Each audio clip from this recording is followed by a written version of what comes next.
Hello everyone, this is episode 2 of Sweater Freak Knits Lounge, Secret Lounge, I don't remember what I called it anymore.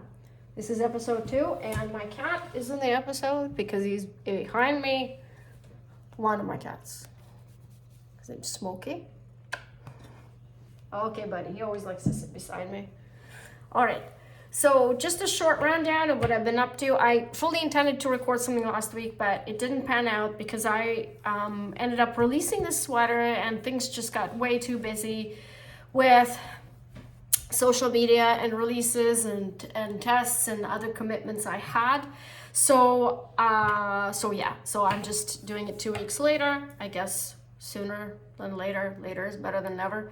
Anyway, I'm wearing my Bellini sweater that I have released recently. I'm just gonna turn around and show you. It's a drop sleeve sweater made from a fade kit I had. I really like the bind off I used here, which is in the pattern in the link to tutorial, and also on my channel here under tutorials. So you know, every pattern I do, I try to learn something new, and that was new for me. So Kitchener bind off was new for me, so I learned it, and I also did a tutorial and included it. So yeah, anyway, I forgot to introduce myself. I am Jenny, and I'm known as Sweater Freak here and Instagram and Ravelry. Speaking of Instagram, I don't know if you noticed or not, but I've decided to take a 2-week break from it just to reassess where I'm going with Instagram, and also I have to work on lots of different things, and it's just becoming a little bit too hectic, and posting every day is becoming a bit of a chore. So I kind of wanted to just step aside for a bit and see if I can regroup and figure things out from there.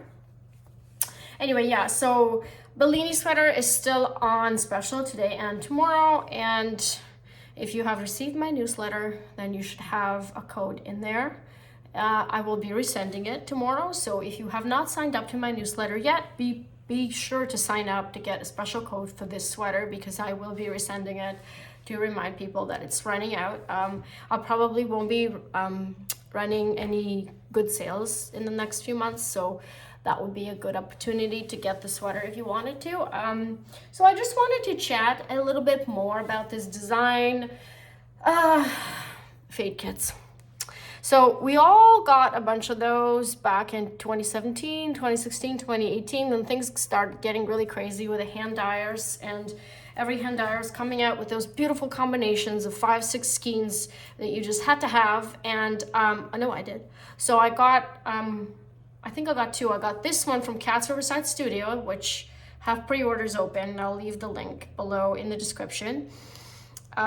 This kit was called Tinto, and it's just it's 5 colors, and I'm holding, it's for the sweater, I'm holding, it's 4 color block stripes, each held with 2 fingering strands, and the transition is achieved because you're going from color C1, C2, and then C2, C3, so for the total of 4 stripes. And so I bought the kit back in 2017, and for many years, so 7 years ago, for many years I had no idea what to do with it. Like, I wanted to do a fingering weight sweater, then I wanted to do a cardigan, then I wanted to do something else, and I was just lost in those ideas. Until one day I decided, you know what, a fingering weight sweater is a lot of commitment. Why don't I just do a worsted or Aran weight, holding 2 strands together? And I really liked how it turned out, because it's a fast knit, it's drop shoulder, which I'll admit I was kind of a latecomer to, and it is a flattering design on me because I have square shoulders, so drop shoulder looks good. I don't have sloped shoulders, so it does not falling off my shoulders. Another thing is, what I really found a problem with drop shoulder sweaters I looked at in the store, that they were too long. I'm a short person, so I have a very short torso. Like this is my torso right here, and they were all ending up below my butt, and it just wasn't flattering. So I think if you're a knitter, you really have a unique opportunity to tailor things for you. And my sweaters are pretty short. They don't look short on me, but for this design, I'm encouraging you to measure your length and to adjust it to your length, because not everybody is short. All right, so that's for this design, and I wanted at first to do like a neck, a tall neck, and then I decided not to because it's spring and maybe you just want to throw this over and go for a walk or something, not necessarily want something choking you like in the winter time. But I did do this nice bind off, kind of like a store-bought bind off at the cuffs and at the bottom.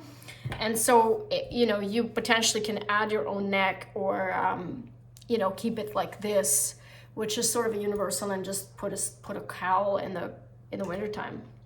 So yeah, that's what I've been busy with this. I just blocked it. The pictures that are on the pattern on Ravelry, it's actually steamed.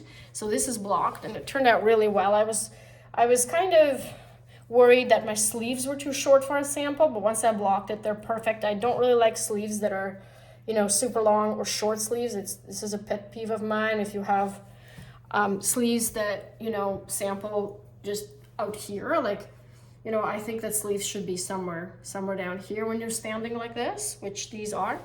So I'm pretty happy with this design. This is a single ply merino, and like I said, I will leave the kit pre-order link if somebody wants to order it from Kat.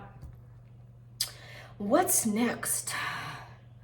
I have really been in the midst of summer knitting, and I don't have a lot to show yet, but it's been pretty warm and sunny here. Like I'll just hold it. It's beautiful. It's been beautiful for a few days, and it really makes me in the mood for summer knitting. So what did I do? I had some leftover from last year from my chillax tea, which is a Zoe, I don't know how they pronounce it, from what's that brand name? It's Fiber Moon, I forget. Anyway, it's a linen cotton blend, which is DK weight.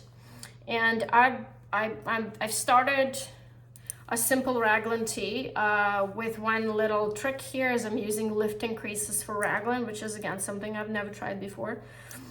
And you know, I'll do a tutorial for that one too. Not much to show yet, but I decided I'm gonna expand the size a little bit, and it's gonna come probably larger than my normal size is.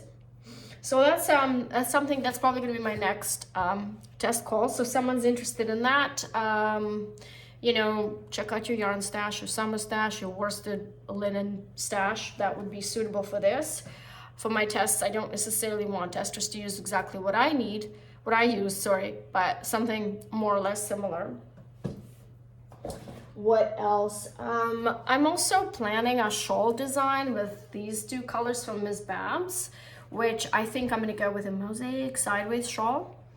So that's another summer release I'm thinking about. And at first I kind of contemplated doing a t-shirt, but these are merino, and I don't know about you, but I'm not really exactly like to wear merino t-shirt in the summer, as I kind of find these garments a bit useless. You're too hot for short sleeves and too cold for the winter because the sleeves are short. So I know a lot of people like those, but I'm not one of them, and I tend to get cold easily, so I don't really know who wears these garments, but there's lots of those on Ravelry, so they must be popular for a reason. So that's pretty much it for me for this past 2 weeks. I have to tell you, I move pretty slowly. I'm not one of these fast designers that just whip things out in a matter of days. So it takes me a long time to, you know, get my thoughts together, get my process together, and then produce something. I'm also going to have a tank top for this summer. So, but that's, you know, that's after I'm done with this. So I try to have, like I mentioned before, 1 or 2 projects on my needles at any given time in order to avoid this, oh my goodness, I have to cast everything on and I have to finish everything. Anyway, yeah, that's pretty much it. So I plan to have a bunch of tutorials coming up in the next couple of weeks, and the lifting crease will be one of them. So yeah, do subscribe to my channel if you haven't. And There's going to be lots more coming up, and I'm going to try and keep these episodes up short and just to kind of let you know what I'm doing. And for those who test for me, I think it would be great if you watch those because it gives you an idea of what yarn to have on hand for tests that are coming up, especially for the tests that are sort of tight deadline. You know, people may not have yarn on hand, so this kind of gives you the preview. These are fingering weight plied merino, so that's going to come up at some point in the next month and a half, I hope. So yeah, that's pretty much it, and I will talk to you next time. Bye.